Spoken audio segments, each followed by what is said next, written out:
Hello everybody. Let's just address really quick. My hair is dirty. My mascara is smudged. I need to shower. And it's also like 8 p.m. And this is on a Friday. I usually post on Saturdays. This is a Friday because I have a lot going on tomorrow. I've been busy. It's been spring break. And I've been busy all week with like different birthdays and activities and plans and just like fun, of course, on me, but also really busy and just a little chaotic. So I'm a mess right now. I know. But also, that's not what I'm here for. I'm here to talk about Jesus, okay? So we're not gonna pay attention to everything else going on. The time of the day, the way that I look and need to shower, and also the day, because I usually film on Saturdays. Anyway, I want to talk about the things that I've learned while being 16. Next month is my birthday and I turned 17. I actually turned 16 on YouTube. And in honor of me turning 17 next month, I'm gonna say about like 5 things that I've learned while being 16 that God has taught me. I say the first thing that I was taught was his voice. And I heard it for the first time that I knew it was him, like the first time that I really like recognized. There was this decision I had to make, and I asked God about it, and I prayed and I prayed and I prayed, and I was like, I don't know, because I don't want to do this, but also I just kind of feel it in here that I'm supposed to. I just feel yes in here, but also I don't know. And so I was like, Mom, like, can you pray for me? Like, can you pray that he reveals what I'm supposed to do? And so she's like, yeah, I will. And so, little backstory, if you haven't watched my testimony video, I'll also put it right there. It's on my other channel. I say that, okay, these videos are posted on 2 channels. So this is my main channel. This is the channel that's for these videos. Anyway, yeah, on my main channel, this is my testimony video. And I describe the first time ever hearing his voice before like I knew him as a whisper. So he whispered to me before like I knew him, before I was like following him. I just heard a little whisper and I knew, actually I didn't know, but I heard a little whisper of telling me like, hey, Jesus will heal you. That's pretty cool. I like that. But yeah, so he whispered Jesus will heal you, and I describe it as a whisper, and I have always described it as a whisper. So fast forward to after I asked my mom to pray for me, you know, I still just feel this yes, and I forget about his whispering, how he whispered to me before. And so she comes into my room and she says, she says, I just hear him say that he has always whispered to you and he's going to continue to whisper to you. And I was like, oh, okay. So, ouch, I just pinched myself. Yeah, so she says that and I'm like, okay, yeah, so that's what that is. That's a whisper that I'm hearing is a whisper of yes, do that thing, do the decision, do it.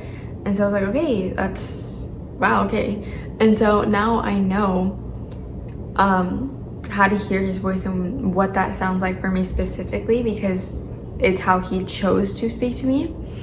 And I think that he will speak to everybody individually and personally. Like I said before, on how he chooses to respond to you based on like who you are as a person. So like for me, I receive love by, you know, gentleness, and so he chooses to whisper to talk to me, and I think that's so sweet. I think that's so precious. But anyway, so I learned, you know, when it's me, like my own thoughts, because I know that that's like a big question. It's like, how do I hear him and not my own thoughts? But the best way that I can describe it from my experience is just, it's in here, not in here. I just know it in here, what he's saying. And that's not like, it's so much easier said than done for some things. But I think my best advice for that would just be to continue praying over and over again, and, you know, keep seeking him, and you will find it. So yeah, when I have like decisions that I need to make, or I need his answer or his thoughts on something, then I will pray about it first, and I have to listen. That's a big thing too, because a lot of times people think that God isn't responding to you, but it's just because people aren't listening. They're not waiting for his answer. They're so caught up in talking about it and getting what they need to say out, and they don't wait to listen. So that's a big thing also, is just giving time to listen and really sitting and listening for him, just waiting for him. I think that he values that a lot, I think. And so that's a big thing too, is listening and really being quiet and searching for it, searching for his heart and for his thoughts, and just seeking his ways. And yeah, I think I learned how to hear his voice. And I think that that's also another thing that's very, you know, personal, and it's not going to be the same for everyone, I don't think. You know, he reveals himself and speaks in different ways. Like, that wasn't always how he spoke to me before. Like, that was recently how he started, when I was like 15, I think. But before that, he used to speak to me through his word. Not that he doesn't anymore, but he chooses to speak in different ways. And he spoke to me in dreams. Yeah, so dreams, I got a lot of dreams. He spoke to me in dreams, he spoke to me in his word, and now he speaks to me by little whispers.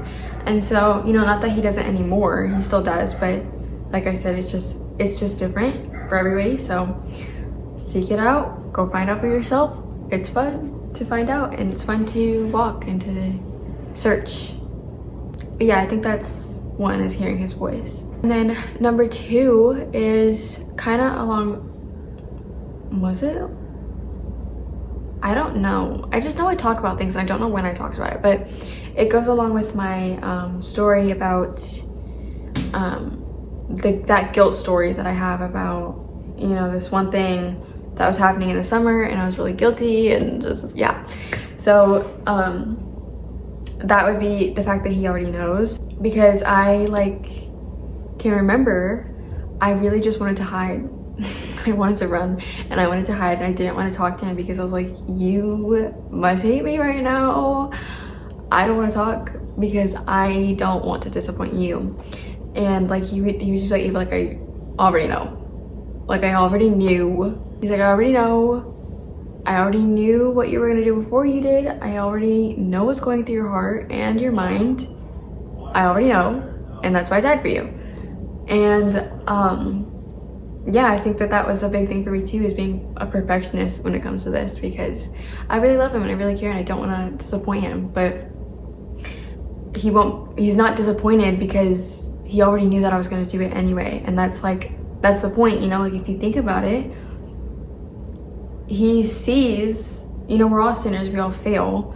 And so you know, he sees way before you were even alive, and was like, yeah, this person's probably gonna do this and this, and gonna say that and gonna do that, but I love them so much that I'm gonna die to cover all of the things that they ever did and never will do.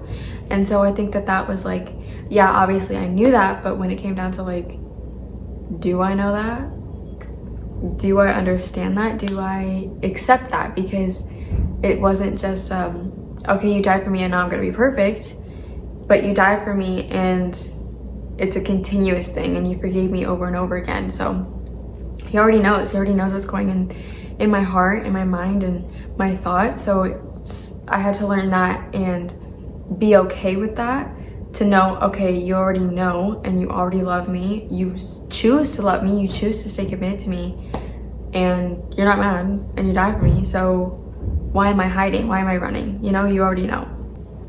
And so I don't have to feel guilty, and I don't have to feel ashamed, and I don't have to run from you. In fact, I'm supposed to run to you, because that's the only way that anything will ever get fixed, if I made a big mess. And then that kind of ties into number 3, which is vulnerability. That's a little hard for me to be vulnerable. I don't like it. I don't like to cry in front of people, and I don't like to talk about how I feel, and I don't like to be vulnerable. I don't like it.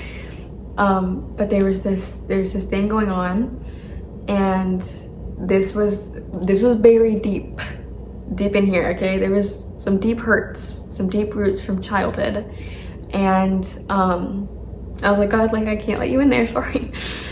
I am blocking all doors off to everyone ever to get into this part of my heart, and I don't want anyone near it. And he was like, yeah, but this is affecting you now. Like, this happened forever ago, and it's still affecting you now, and it's seeping into other parts of your life, and this is bad, and I love you so much that I want to fix it for you. And all I heard was, I want to deal with it. And I was like, no. But the thing is, like I said earlier, sometimes you're so focused on the thing itself or getting it out that we don't listen. And so what he was trying to tell me was that I don't have to do it by myself, that he never asked me to do it by myself. But all I heard was, we're gonna deal with it, and I didn't want to deal with it. I would have much rather kept it hidden. But so how that ties into the other one is that he already knows. He already knew what happened, and he knew the way that I felt then and the way that I feel about it now. He knew the way I thought about it then, the way I thought about it now. He knows all of it, everything, even things that I don't even know about, he knows. And so that's what I just kept feeling him tell me. It's just like, you don't have to do it, let me do it. And I already know, like, you don't have to hide it, I already know. And I was just like, yeah, I don't know about that though. Like, this is really deep and this is vulnerable for me, and I don't like being vulnerable. But in that, you know, it's quite the process to go through, and I had to seek out a lot of guidance and a lot of prayers and a lot of tears. But when I let go of me holding on to it, when I let go and I was like, okay, you know what, this is still hurting me to this day, and it's seeping out into my life, and I don't want it to do that anymore. I don't want it to affect me anymore. I don't want it to be part of me anymore. I give it to you. Please handle it. I can't do it. It hurts too much for me to do it. You handle it. And he did. And he just reminded me that, like, the things that are so big for me are not big at all for him. And he could do that. I mean, they're not big for him to handle. They're important to him, of course, because he cares about me, but they're not too big or too much for him to handle. So when I gave up holding on to it so tight, and I was like, okay, I'm gonna be vulnerable, and I'm gonna tell you about it, and I'm gonna give it to you, and I'm gonna surrender it at your feet, and I'm gonna trust you with it. Oh, that's hard, okay? That's hard, I know. But I'm gonna trust you with it because I know you love me and you've showed up for me in other ways for the smallest things. So if you care so much about the little things that don't even matter, how much more could you care about the things that are really hurting me? And you know, if you care enough to whisper to me, how much more gentle will you be with my heart and the things that are deep down in there, you know? And so I just kind of felt him telling me that, and so I had to learn how to be vulnerable, and that was a little hard for me. Still working on it, but you know, it's all still a learning process. I'm never gonna be perfect at any of the things that I've learned so far. It's just now I know how to navigate it a little bit. So yeah, I learned how to be vulnerable. That's a hard one. And then number 4 seeps into that also, which is his love. I heard him for the first time tell me personally he loved me at 16. That was a moment. Yeah, I was being prayed over, and there was just all of these things that were so exact that I hadn't told anybody about. But I heard him tell me he loved me that night. Okay, we had to switch spots because my family has live downstairs. Anyway, I don't know what I was gonna say.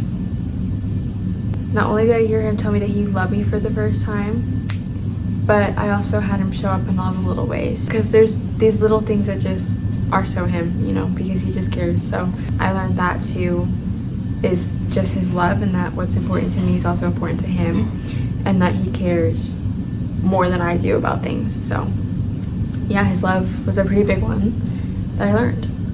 And my last and 5th one is anxiety. So also, if you didn't know, I had really bad anxiety when I was like 13, and it's healed. It just isn't as bad as it was before, and so I haven't had any of that, and I haven't experienced that since Jesus, since I gave my life to him. I haven't experienced that, so that's pretty cool. But you know, it still creeps up on me sometimes, and so he taught me how to handle that when it does creep up on me. And so I want to tell you a little bit how I handle that, because sometimes I can be a little anxious. I can be a little anxious girl. So what I do is as first and foremost is I pray and I tell him about it. And so I just tell him everything I'm thinking, everything that I'm feeling, everything going through my mind, And doing that eventually gets the root of the fear out that I'm really truly anxious and scared about. And so when that's out and I know, okay, this is what I'm truly nervous about, this is what I'm scared, this is what I don't want to happen, and I go, okay, God, I don't want this to happen. You take it. I trust you. I love you. And I know you love me and I know you care. So you take that, you deal with that. Thank you, and I love you and I thank you.